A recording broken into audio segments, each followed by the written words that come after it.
So this is the general idea, that there's a captivity that we're subject to.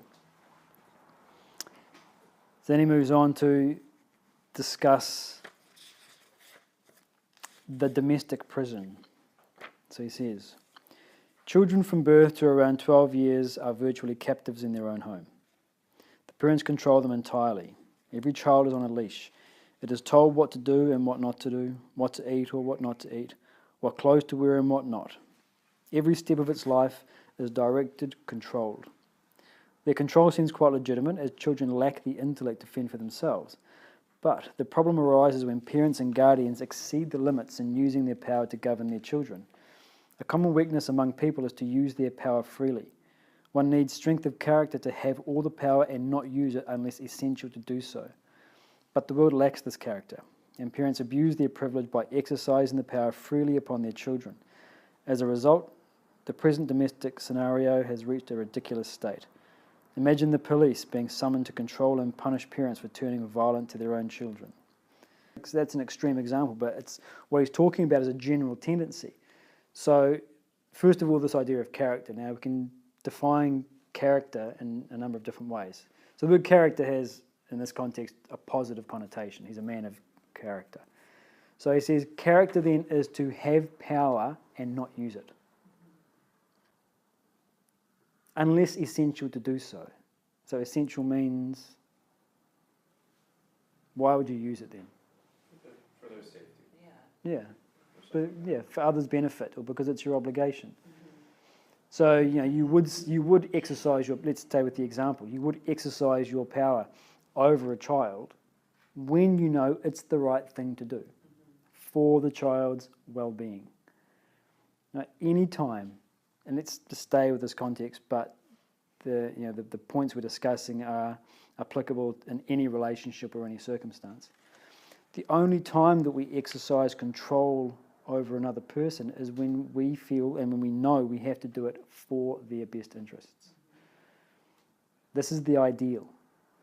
What he's talking about here, unfortunately, is the idea that because the parent has that recognition of being at the right end of the power balance and having that control, that it's used freely whenever the parent feels like it. All right? And so the problem arises when the parent's own mind is not governed by the intellect. Right? So in shorthand, you can say you've got to pick your battles. Am I going to exercise the power that I have here? Yes, no. Why would I? What would I be trying to achieve? This questioning has to occur. The problem is that we have an emotional reaction to a circumstance, to some stimulus, going back to the traffic of life. We have an emotional reaction to it, and bang, out we go. We respond based on that feeling. And when it's someone over whom we have control or that we can influence, then we just naturally use that power. Don't do that. Eat this, don't eat that. You're not going out wearing that. Whatever it happens to be. That constant exercise of power, when it's not necessary. In the previous paragraph, petty squabbles and quarrels over inconsequential aspects of life. Exactly what he's talking about. So genuine character, you don't want to show people that you have power. You're not interested in other people's opinion. In fact, you don't have a value for power at all. You know you've got it. But just as much as I've got the potential to influence and have power over others, it could go like that. What does he say in Shakespeare? Reputation is an idle and most false imposition, oft got without merit and lost without deserving. So if you have the ability to influence others, it's because of your reputation.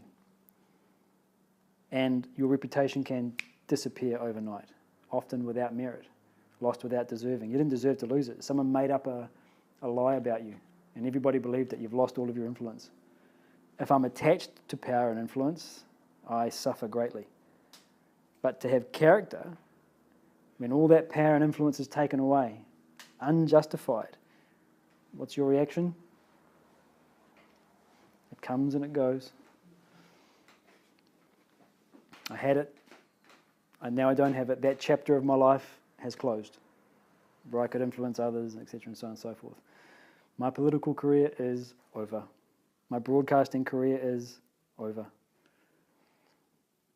So, genuine character means then that you'll have power, but you're not interested in using it, except when necessary for others' benefit. So it's, again, this idea of acting based on obligation rather than personal preferences. And power can be taken to mean different things. You have political power, which means you can influence policy. You have power over your children, which means you can do all of the things he described in the text. A beautiful woman has power over the attention of others, or a handsome man has power over the attention of other people, and they know how to use it. And so they'll present themselves in a way to grab all of that attention. Genuine character is to have that power and not seek the attention, not use it. So that character means what then? In that sense, using that example. Where does it spring from? It's from the intellect, because you're discerning what the appropriate response to the world is. Yep, that's part of it. But also, let's stay with the example of the attractive person who, and compare the two. The attractive person who dresses and presents themselves in such a way to get, in effect, they're trying to influence others and have power over others. Your attention is now mine. I got it. And the other person who has no interest, doesn't need to do that. Why not? You're right, it's intellect. So less ego. Less ego, attachment. There's no attachment.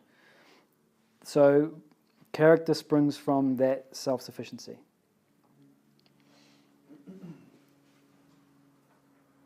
So you don't need the approval of the external environment. So that self-sufficiency doesn't come through the external environment. That self-sufficiency comes through an acceptance of what you are, irrespective of your level. It doesn't matter what your level is. You could be at the highest level and still need approval. You could be at the lowest level of proficiency in whichever field that we're talking about and need approval. You could be at the highest and the lowest and not need approval. So it comes from an acceptance of who and what you are. So when you accept who and what you are, you don't need to pretend to be anything other than that. You just naturally are that. And you're okay with that. And if some like it, great. And if some don't like it, that's also great. And what's interesting is that what is one of the most attractive qualities in a human being? Someone who is uniquely themselves. Someone who is uniquely themselves. Character, one of the ways he defines character here is to have power but not use it. And the reason that we don't use it is because we're not attached. We're not dependent on the world for getting something out of it, so we don't need to use it. But we will use it when circumstances demand it. So he gives an example. He says, here is a parable to illustrate this magnificent character among humans, not to use their strength unless compelled by force of circumstance. A Parthasarathy, a devout wife with divine powers, served her husband who was a spiritual master. Together they lived their life in the seclusion of the jungle. As part of her household duties, the wife fetched water in a pitcher from a pond in the vicinity. On one occasion, when the prince of the state was on his hunting spree, he saw her carrying the pitcher of water. He was enchanted by her beauty. He spoke softly from his horseback, "Whoever you may be, I, as the prince of this state, propose to marry you." The noble lady did not look at him as she politely answered, "I am married already." "What of it?" replied the prince. "If you marry me, you will become the queen of the state." The gentle lady would not speak any more as she walked away. The prince had never taken a refusal in his life, so he dismounted from his horse and followed her, pleading her consent. The lady dropped the pitcher and started running away from him. The prince had no intent to harm her, but he was desperate to marry her, so he continued following her. Thus the two ran and ran until the lady swooned and lay on the ground. The prince was sorry for her and tried to revive her. The divine lady, after a while, opened her eyes and saw the young prince standing before her. Instantly he was reduced to ashes. Such was the power she wielded, but she would not use it. She ran and ran, not to save herself, but to save him. Thus, the nobility and character of a human being is to possess power and not use it, unless the environment and circumstance enforces its use. So until you get to that last point, you think, this poor defenseless woman being harassed by an entitled man on horseback. No, not at all. Quite the other way around. She had all the power in the world to reduce him to ashes. Who do you think you are? Prince of the state, you're nothing. Come, look at me. She's gone, nothing like that. She ran and ran and ran to save him. She had all the power in the world, had no intention of using it. It's only when she revived and looked him in the eye, bang, then he was reduced to ashes. So it's a parable to illustrate that quality. Even when she was being, followed, run after, even then she wouldn't use it. And so, going back to the context was the parents' overuse of power when it comes to children. And so children feel a sense of restriction, constriction, imprisonment because of constantly being told, do this, don't do that. Now, again, it's not that we're saying, then allow the children to do whatever they like. Of course not. As a parent, it's your obligation to put certain barriers and restrictions in. But those barriers and restrictions go in as a matter of essence. They are essential. They're part of my obligation to educate the child and help to raise a healthy organ in the body of humanity. This is my obligation. My obligation to keep my liver and my lungs and my heart healthy in this body. Well, this human being will become an organ in the body of humanity. Let's make it as healthy as possible before I set it free on its own course. So if we have that attitude, then we've got the power, but we don't use it. And that makes the relationship much more harmonious. In one of the other texts, he says, generally speaking, that the conflict arising between parents and children, the fault lies with the parent. And it's usually because of this overuse of the position that they are in. Now, what causes the overuse of the position they are in? Why do they exercise their power more than they should? Attachment. Yeah, attachment. That's it, attachment. That's it, nothing else. No, nothing else. It's just attachment. Forget the culture. Doesn't matter. It's just attachment. You can be in any culture. If you're not attached, the culture won't make you overuse your power. Now, the culture can inform when you use your power, yes, but it won't make you overuse it. The only thing that makes you overuse it is your attachment to the child. And it's interesting, again, what we've got to understand is that it's not that the parent is this, and anyone who's a parent will obviously know this, but it's not that the parent is this malevolent figure doing what they can, I will control this child and feel powerful and all the rest of it. No, of course not. The parent feels a sense of love and care and devotion to the child's well-being. That's the experience of the parent, and this is actually the scariest part, is that despite the fact that it feels that way, it's not that way. From the parent's perspective, the experience is one of, I'm just trying to do my best for the child.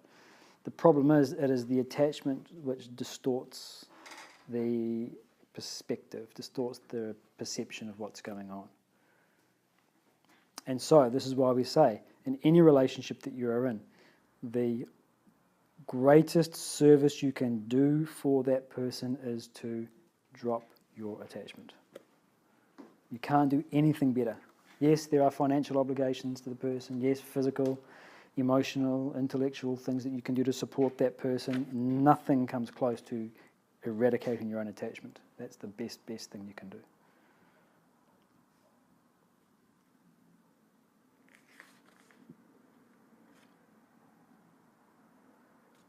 He gives another example. He says, this beautiful trait was demonstrated in real life by a world champion boxer.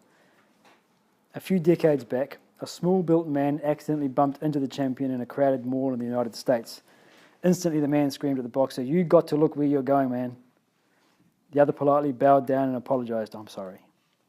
The man yelled again in defiance. The champion shrugged his shoulders apologetically and parted.